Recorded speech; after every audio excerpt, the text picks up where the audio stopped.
imagine you doing a transaction between Nigeria and China and it delivers within the space. How I got to make that money, the profit of it, I don't know. But get faced with few challenges and you feel, oh, it's time to give up. Maybe this thing is not for me. It's not for any of us. Consistency, you have to be honesty, you have to. This time we will be honest. And I remain your host for the show. Good day, my fellow entrepreneurs, and you're welcome to yet another exciting episode of The Entrepreneur with IBM Bangis. I am IBM Bangis, and I remain your host for the show. Now, on this episode of The Entrepreneur, we'll be discussing something very important, and that is our natural environment. Now, over the years, there's been a need to create an alternative source of energy that will replace the harmful gases that have been emitted as a result of industrializations out there. So many countries have formulated policies to either limit or reduce the amount of gases that have been emitted to the environment because they are causing more harm than good to everybody out there. Entrepreneurs are also encouraged to take up these challenges to create solutions to these problems. What is entrepreneurship? Entrepreneurship is all about creating solutions to problems. And so many entrepreneurs out there have keyed into the renewable energy sector and are making amazing businesses out of it.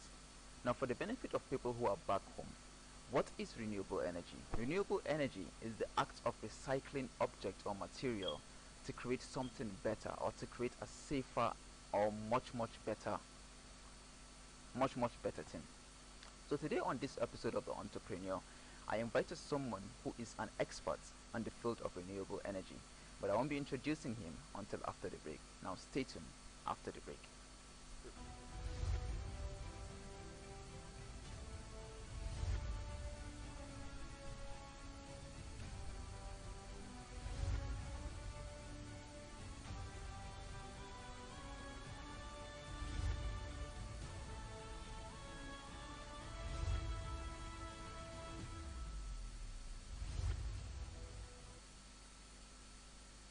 If you're just joining us, you're watching The Entrepreneur with IBM Bangis. Now, just before the break, I stated that we were going to be discussing about renewable energy today. And I mentioned that renewable energy is the act of recycling objects or material to create something better or to create something better out of what you just recycled. And I did mention that I have an amazing guest here today with me, a serial entrepreneur, an engineer, someone in the person of Mr. Abdul. Mr. Abdul, you're welcome to The Entrepreneur with IBM Bangis. Thank you very much, Mr. Ibrahim, for having me. I'm very happy to be here today. Okay, so Mr. Abdul, knowing all the projects you have going on for you and all the things you've done and you've achieved so far, I think I didn't do justice to that introduction. So could you just tell us a little bit more about yourself? Okay, thank you for that. I think first of all, I would have to say that I am an electrical engineer. Okay. I'm a professional in this regard. So I have been actively engaged in businesses. Okay. So I was an entrepreneur for some time, and I've been passionate about the renewables, the power sector, and what have you. Okay. Everything the power energy, I've been part of it. I've been following it. Okay. So I've had startups. I had a renewable energy company. Okay. So, but for now, I participate in the public sector, Okay. actively engaged in the energy sector and the power sector for that matter. Okay. So this is a brief about me. Okay, well that is good, that is good.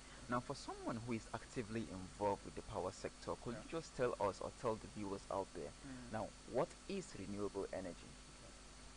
So renewable energy, we can say renewable energy sources are sources of energy that are free, efficient, self-replenishing and environmentally friendly.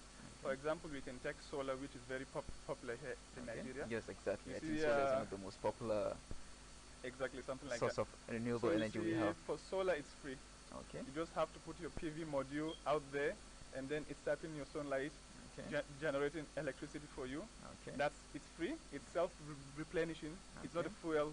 You don't need to buy solar light and things like that. Exactly. So and then it's environmentally friendly. You don't have carbon emissions from solar. Okay. So it's healthy for you. It's self-replenishing. It's free. It's environmentally friendly. And it's also safer, right? It's safe, exactly, because Okay. there's no pollution around your environment. You have a healthier air to breathe. Okay. You and your family are safer, and the entire environment, the Okay. entire ecosystem. Okay. So now, talking about renewable energy, and you just mentioned solar. Yeah. So what other sources of renewable energy do we have out there, or is it only solar for now? We have many. Okay. We Wow. have many. Okay. So, but however, let me streamline to things that are popular here in Nigeria. So you see, solar is very popular in Nigeria. We have hydropower. Hydropower. A lot of people don't know that hydropower is a renewable energy source. But Okay. for a fact, it is, because it's free. Just like we said, the water that they used to generate power with is free. It's self-replenishing. It's environmentally friendly, and what have you. All of the components that makes up the renewable energy source, the hydro water has them. So solar, hydro, wind, biogas. These four are the most like the most popular we have Sources of renewable energy. that exactly we have here in Nigeria for now. Okay, and you keep mentioning it's free, it's free, it's free. Yeah. Is it actually free? Of Because course. I know I pay for electricity, and you just mentioned it's free. That's a very tricky question. Actually, you pay for utility electricity you consume at home, in your Okay. businesses, and what have you. So you see, but it's not totally free. For the first time, you'll have to incur some costs for installation and purchase of the components that makes up that renewable energy system that Okay. you need. So that's the only cost that you'll have to incur. Okay. So the free aspect of it is that you wouldn't have to be buying fuel all the time to be Okay. fueling your Your generator. your generator and what have you. Of So course. that's the free aspect of it. Okay. So, but for the first time, you'll have to incur the cost of installing your renewable energy system, Okay. whether it's solar, whether it's wind, biogas, hydro, what have you. You'll Okay. have to incur that initial cost. Okay. However, everything that comes afterwards is It's free. free. However, anyway, continue. We can talk about the free Okay. one, yeah. Okay, alright, no problem. So actually, if you look at it now, the viewers back home are more interested in how somebody can make money.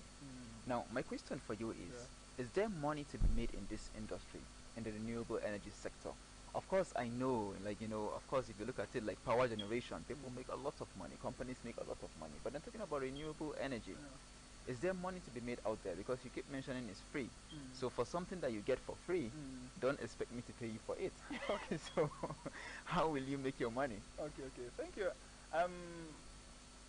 I think when you started, you were talking about entrepreneurship, opportunity, and solution. Okay.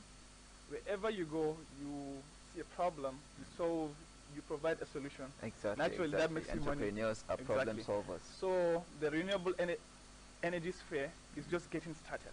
Okay. Even at this, there are a lot of jobs being generated under it. So Okay. and it's just getting started.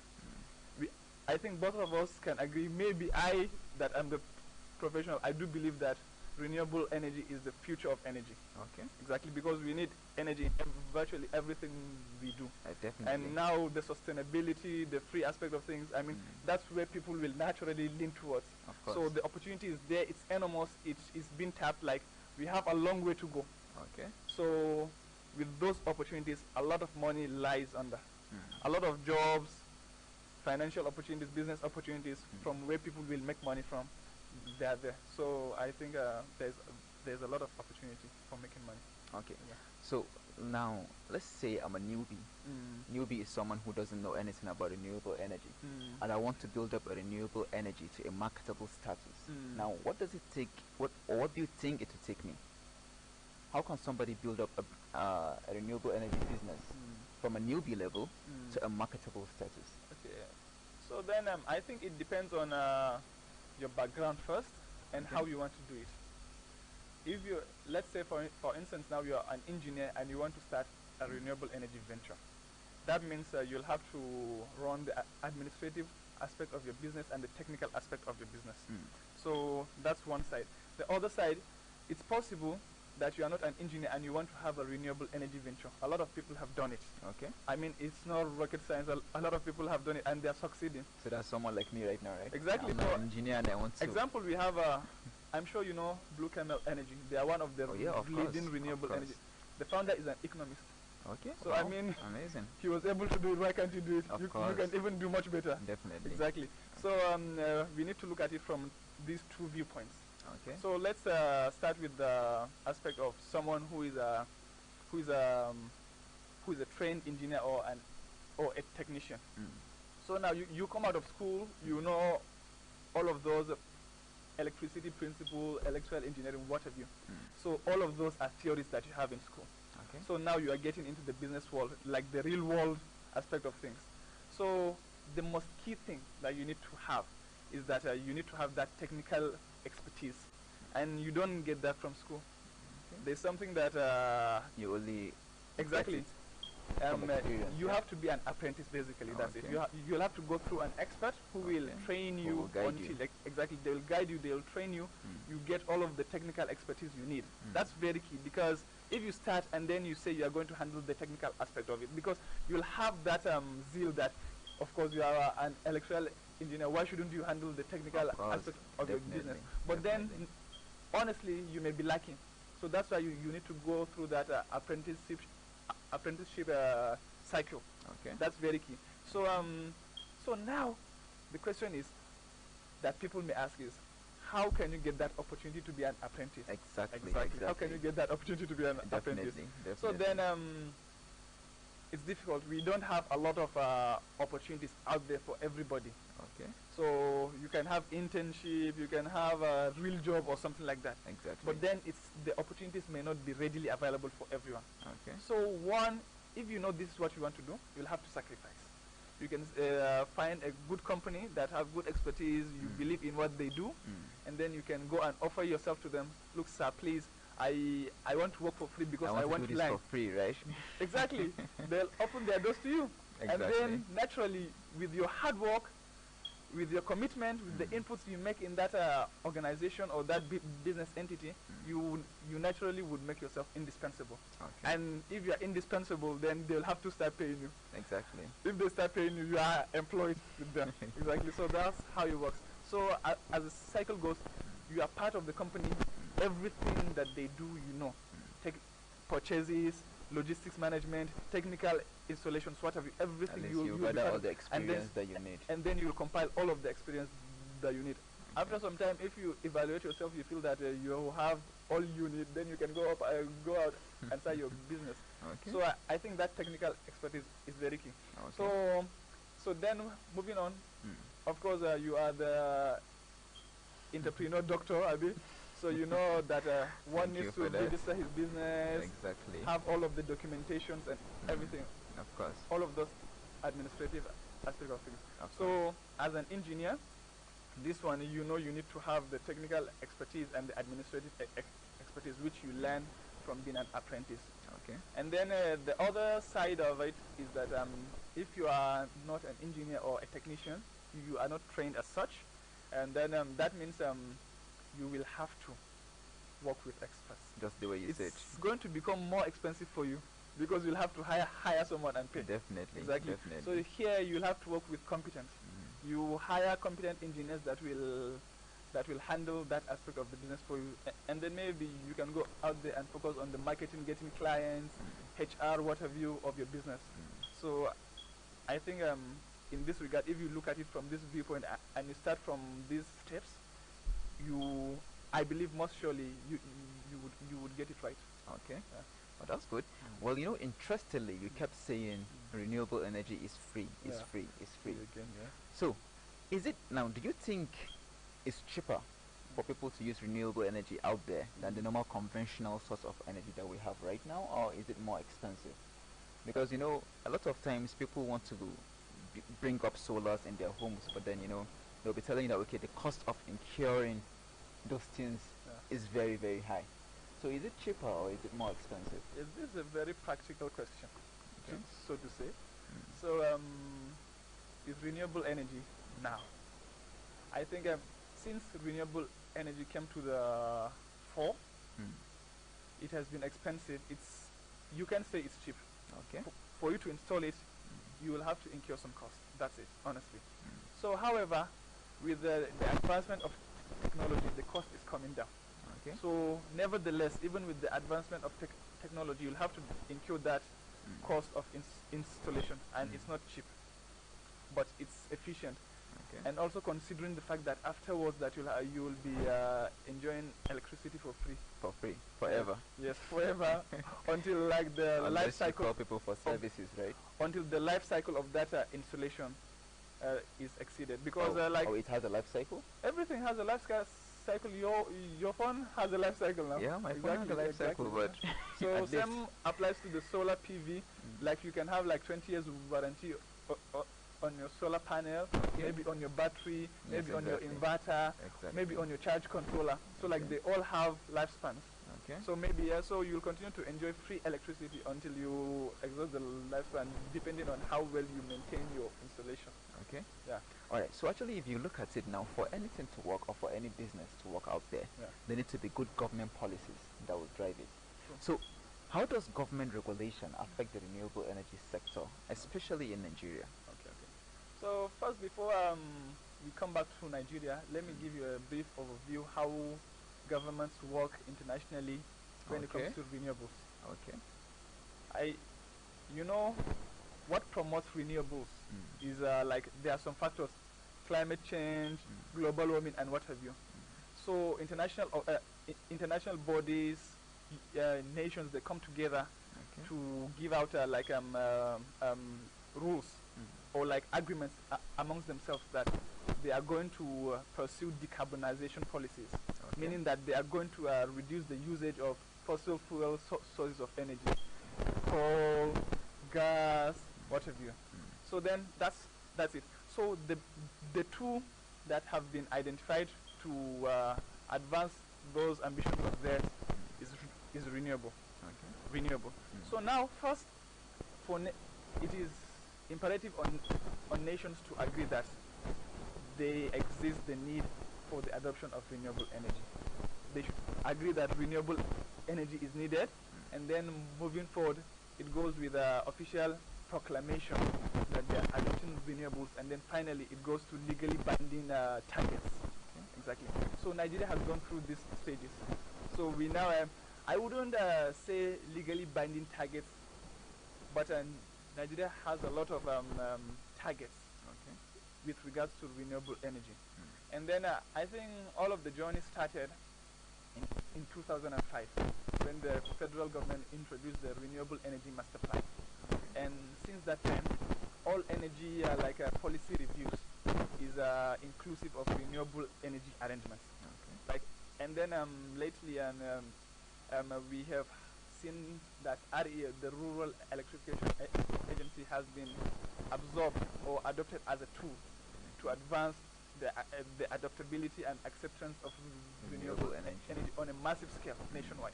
So so government has a lot of policies and investments. Also, if you talk about government, you need to look at it from two perspectives.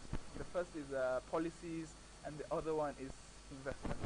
So government has a lot of policies that makes renewable energy that creates a pro-renewable environment. And then government is sinking in a lot of money into it in partnership with international partners. I mean, some time ago you have the European Union pledging 350 million euros or so. Wow. The African Development Bank and all of them. So we have investments going into renewables now. So if you look at it, government, investment, government policy. So things are going on, honestly. Yeah. All right, well, the conversation is just getting interesting, but like I'll have to cut you short right now. I'm going to take a break. Now stay tuned after the break.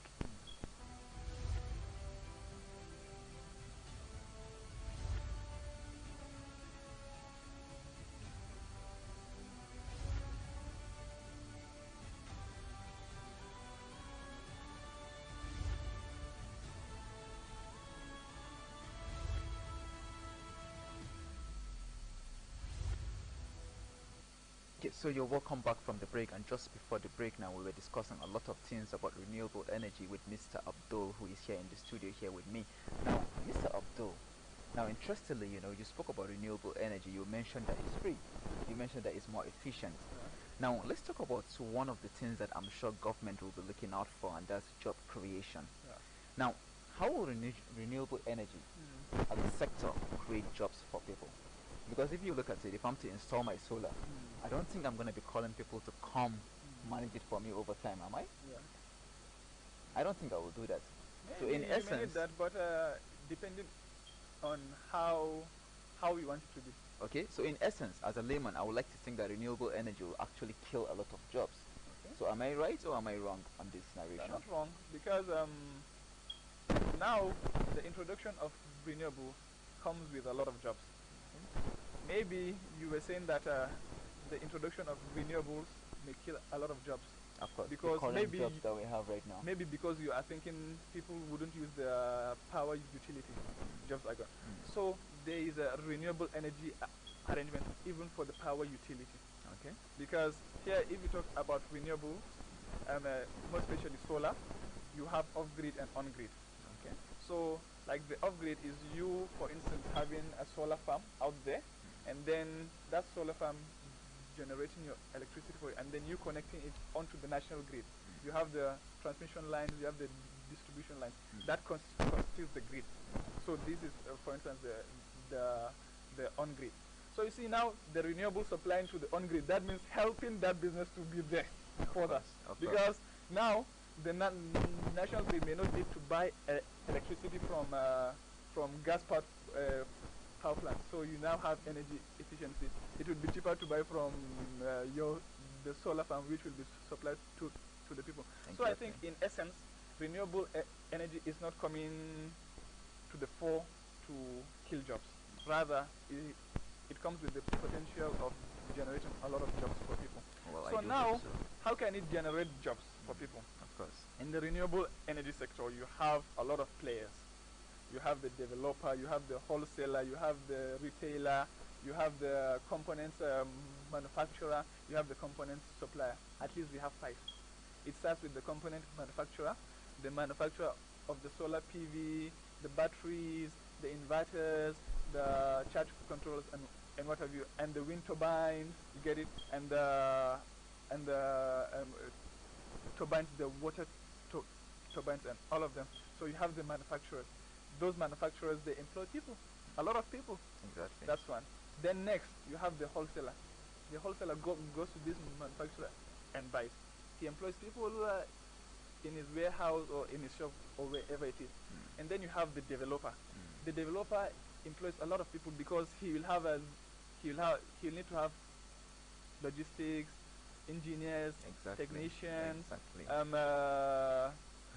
process managers, and what have you, because he deals with construction of plants, and then he goes and buys the components and installs them on that plant that he constructed.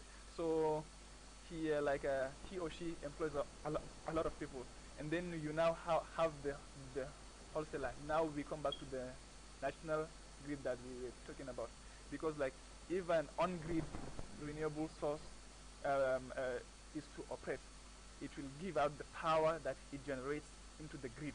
Okay. So now the grid operator is the wholesaler, and then we move on to the technicians and what have you, and then at the end there you have the consumer. So all of these 5 key players in the industry, in the sector, they all supply, they all generate jobs.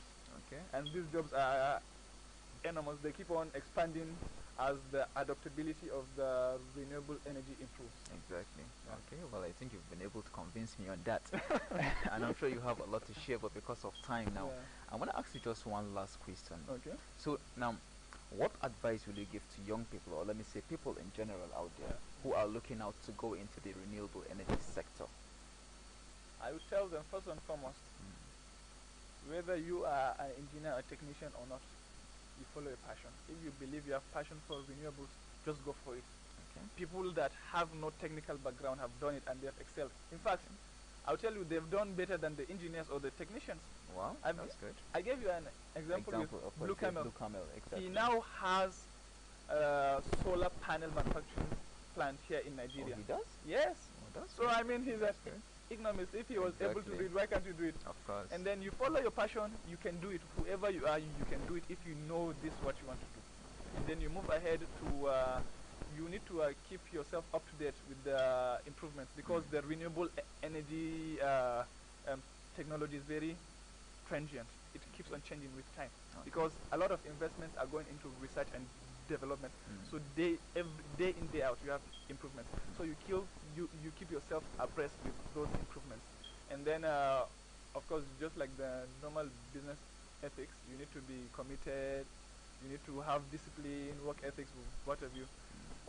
All of those things, the combination of this, you will have a successful outing in the renewable energy sector, wherever Wow. you are. Wow. So thank you so much, Mr. Abdul. But because of time, I think we'll have to call this short. But thank you so much. It's been nice. It's been amazing having you you on very this show, and I do hope that someday, not very far away from today, you'll be willing to come again and come and enlighten us more about renewable energy. And don't forget, you're watching The Entrepreneur Thank you with very much for IBM having me. Bangis. Thank you so much. Thank you so much for coming, sir. Now, you can follow us on all our social media handles or platforms. Is at ENTR_IBM Bangis. Now, stay tuned next week. Do have a lovely day. Why do you want to become an investor? It's an abstract, and I think I'd say it's based on our wits or our chances. It's a risk. First of all, you have to have general understanding of that industry to start with. Imagine you doing a transaction between Nigeria and China and it delivers the name of spirit. How I got to make that money, the profit on it, I don't know. But you get faced with few challenges and you feel, oh, it's time to give up. Maybe this thing is not for me. It's not for any of us. Consistency, you have to be honesty, you have to. Consistency, for being honest. I am IBM Bangis, and I remain your host for the show.